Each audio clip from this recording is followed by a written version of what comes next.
ay rated SPG. Striktong patnubay at gabay ng magulang ang kailangan. Maaaring may masiselang tema, lengguwahe, karahasan, sexual, horror o droga na hindi angkop sa mga bata. Masakit para kay Gabo ang maagang maulila ng ina. Kaya naman sinubukan niyang tanungin ang kanyang amang si Rudy kung sino ang mga pulis na iyon. Subalit para sa kaligtasan na rin ni Gabo at para maiwas na rin ito sa gulo, ay hindi na nga sinubukan pang aminin ni Rudy ang tunay na pagkakakilanlan ni Ricardo Jacinto at Mariano Zafra. Ganun pa man ay galit na galit si Gabo sapagkat hindi siya titigil hanggat hindi nabibigyan ng hustisya ang pagkawala ng kanyang ina. Kaya sa pagkakataong ito ay gagawin niya ang lahat para malaman ang totoo kung sino nga ba ang mga taong nasa likod ng pagpaslang sa kanyang inang si Melinda. Samantalang desperada naman itong si Samantha. Matapos ngang hindi umamin si Mr. Chan kung sino nga ba talaga ang nasa likod ng mga transaksyon ng ginto at kung kasabwat ba si Mr. Chan sa mga Zafra.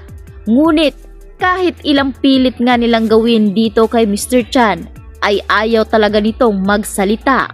Kaya sinubukan ngang takutin ni Samantha si Mr. Chan at sinabing ang mga lumusob umano sa kanya ay mga tauhan nitong si Zafra.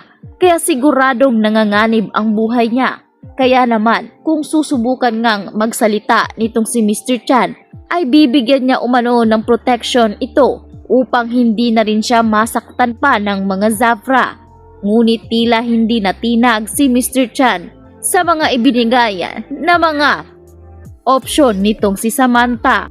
Bagkus naubos lang ang pasensya ni Samantha dito. Kaya naman nakatikim ng masakit na suntok si Mr. Chan mula sa dalaga. Habang dito naman siya dinatnan nitong si Delgado ang nakatataas nilang hepe sa NCIA kung saan agad ngang nireport nitong si Pia ang pinaggagawa ngayon ng kanyang paboritong agent na si Samantha Jacinto. Mabilis ngang pinuntahan ni Delgado ang naturang kwarto na kung saan naroroon nga itong si Samantha at Mr. Chan. Dito inabutan niya na nananakit na si Samantha at desperada na dito na magsalita itong si Mr. Chan. Kaya matapos niyang makita ito ay agad ngang iniutos ni Delgado na pumunta si Samantha sa kanyang opisina. Dito ay sinabon nga ng galit ni Delgado si Samantha sapagkat kahit anong pilit niyang payo dito ay talagang matigas ang ulo ng dalaga. Kaya hindi niya na alam kung ano pa ang pwede niyang gawin para makinig lamang si Samantha sa kanya. Ngayon ay mabigat umano ang parusa na ipapataw kay Samantha at baka matanggal na ito sa kanyang serbisyo. Paulit-ulit pa rin ang paghingi ng tawad ni Samantha, subalit wala na umanong magagawa pa itong si Delgado.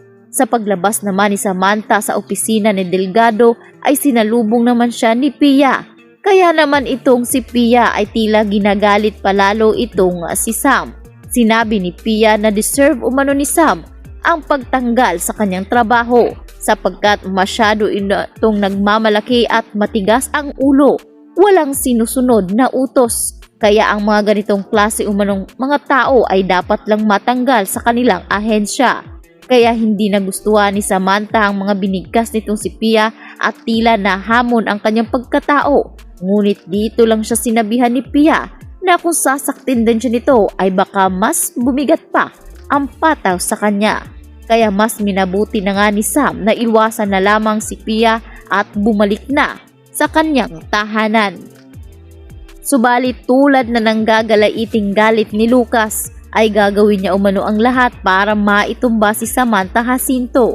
Kaya naman nag-cross din ang landas ng dalawa at dito nagkapalitan ng putok. Tinamaan si Samantha sa balikat habang itong si Lucas ay patuloy pa rin ang kanyang paghabol sa dalaga. Wala ngang kamalay-malay ang mga kasamahan nitong si Sam na napapaligiran na pala ng mga tauhan ng mga Zafra itong si Sam. Kaya delikado ang kanyang sitwasyon ngayon.